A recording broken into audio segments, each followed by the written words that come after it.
Every time I'm stopped by the cops, I sit and watch close his approach to my cop.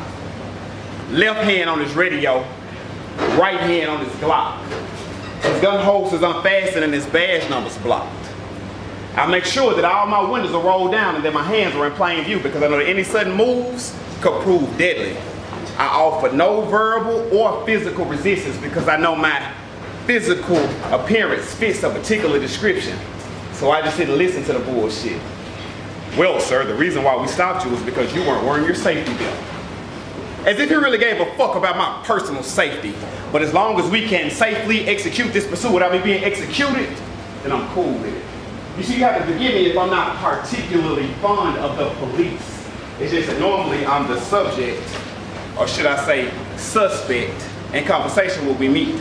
So that brings me to our dearly departed brethren, Mike Brown, whose life was predicated by premeditated murder at the hands of the strong arm of the law, unlawfully. He was met with an officer's fury. Before he got a chance to meet the judge, the prosecutor, or the jury, his face had already determined his fate. It seemed like all niggas facing his funerals and court dates, and now here we are faced with yet another tough decision, because let's be real. Had Mike Brown been killed by somebody who looks like him, you wouldn't have gave a fuck. You could just change the television. White cop killed black boy, you want his head on a stick. Black boy killed black boy and don't nobody know shit. No evidence, no witnesses, and ain't nobody gonna snitch. So you walk and talk and act like animals until somebody treats you white boy. Now everybody wanna walk streets saying we shall overcome. Well, it's obvious to me, you don't understand. We had just as much to do with Mike Brown's death as that cop did. All that cop did was showed you what little value we apply to the bodies of black lives.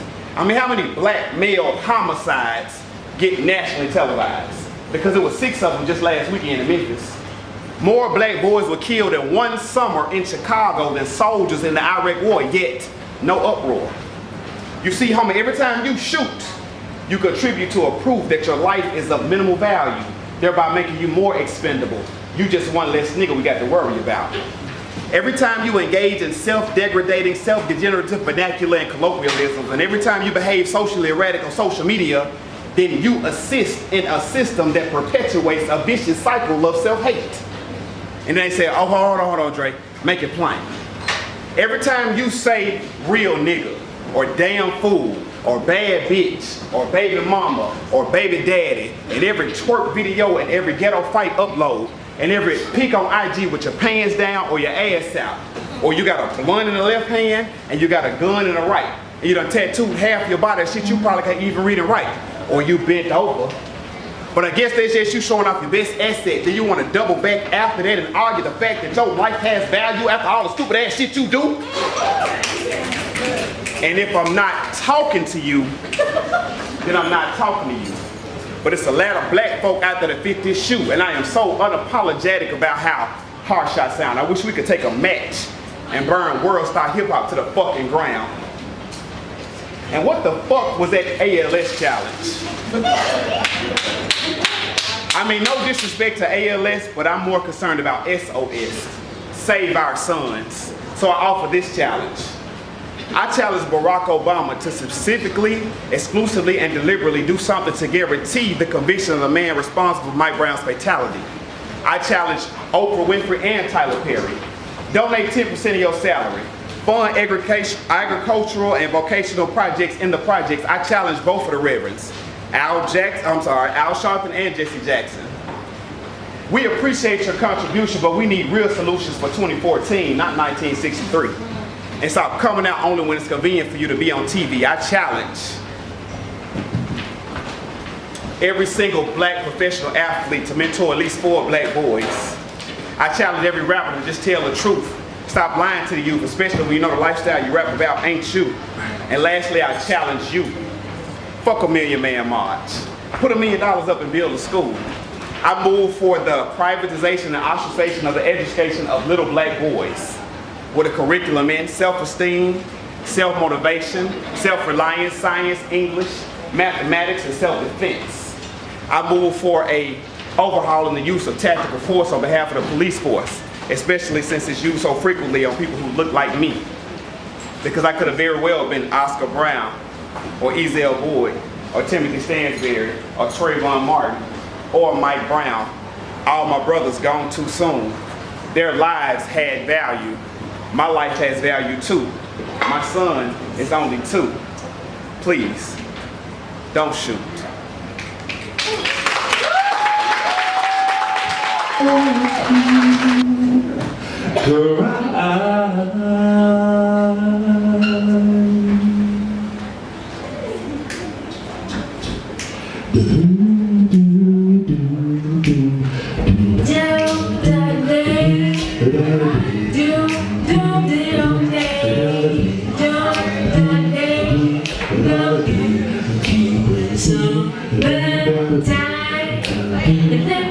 So easy, it's not jumping, got to be so high. Won't it set your daddy? He's rich and your birthday, she got the gas. Well, just little baby, I said hush, oh little baby, go on and hush, little baby, don't you cry. Yeah.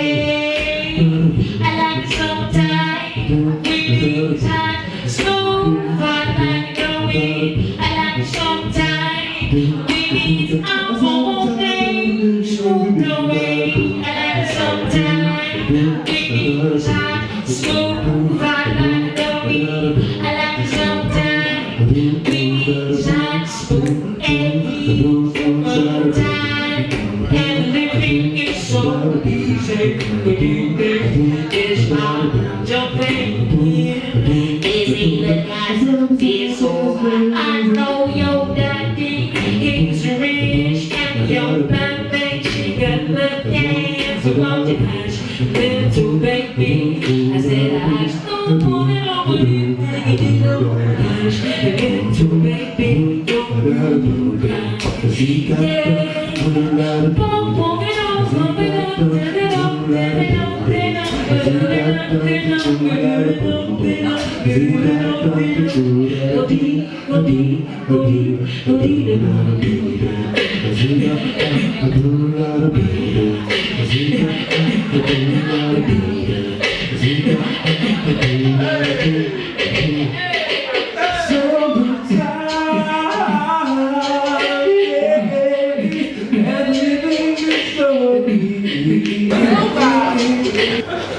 I'm about to pop the X.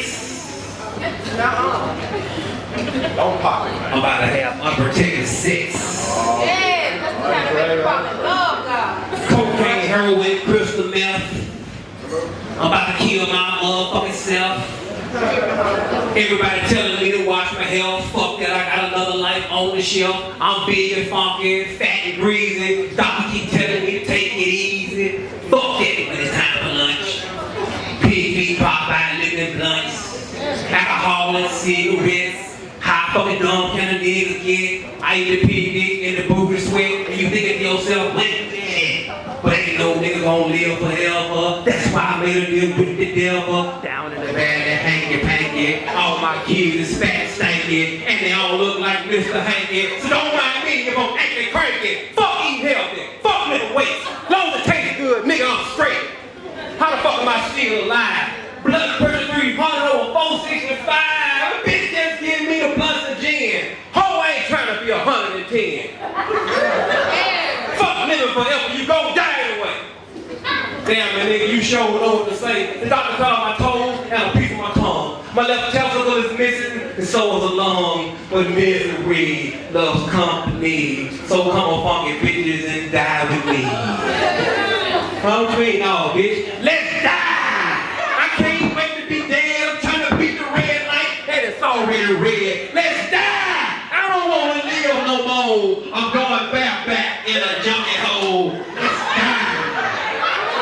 Ecstasy and cane. I don't give a fuck, bitch. I don't need my brain. Let's die! Bitch, kiss my ass. Yeah. I'm finna light a cigarette while I'm pumping my gas. I'm a menace to society, but I'm back on these streets. 20 years in a paint tank release. The only thing I know how to do is disturb the motherfucking peace. Anything to make the crime increase, nigga, I'll even murk police. Probation officer trying to find a nigga a job, and I'm looking for a vet for some niggas to rob. I'm headed to the club, about to shut it down. And I wish I would see that bitch orange man. Where that hoe ass nigga at? Where that bitch at, nigga? Nigga, stop, nigga! Asshole, get my motherfucker out. Nigga, I'm robbing nigga with open ass. Nigga, just give me your cash. And if you don't give me your cash, I'm putting an extra hole in your ass. Nothing to live for, nothing to die for. What should I cry for? I'm in the streets with the keys for the cheese. And if the police tell me to freeze, I'ma smash the gas on their motherfucking ass just like Thelma and Louise. Let's die. I can't wait to be dead. I'm trying to beat the red light and it's already red. Let's die. I don't wanna live no more. I'm going bareback in a junkie hole. Let's die.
Locked down in the crime box. I ride through Memphis just cruising, stuck between a nightmare and rapid eye movements. Dropped out of college, so my parents, I had to move back with them. 3 weeks without a job, we fall out again. Tip services, the only thing my city got. Minimum wages, they offer us that upon the spot and tell us to take it. I think not, I'm worth more than what y'all got. But ghetto philosophies tend to bother me, and often we choose money over education. But when you poor and hungry for more, currency is the topic of every conversation. I'm doing things that my dad can't understand. My mother asking me about my 4-year plan, and the government trying to send your man to Iran, and I'm just thinking, now God, leave a goddamn. They must be crazy. I don't want to go to their old army, I'd rather go shopping at the Old Navy. I'm from a Grizzly city, where gun crime equals jail time. Life in a box without sunshine. They put sentences on our lives and chains upon our legs. And we forced to choose the color of tiger blue or red birds, red sea. Death seem to creep upon us. If you scared, go to church, just one on every corner.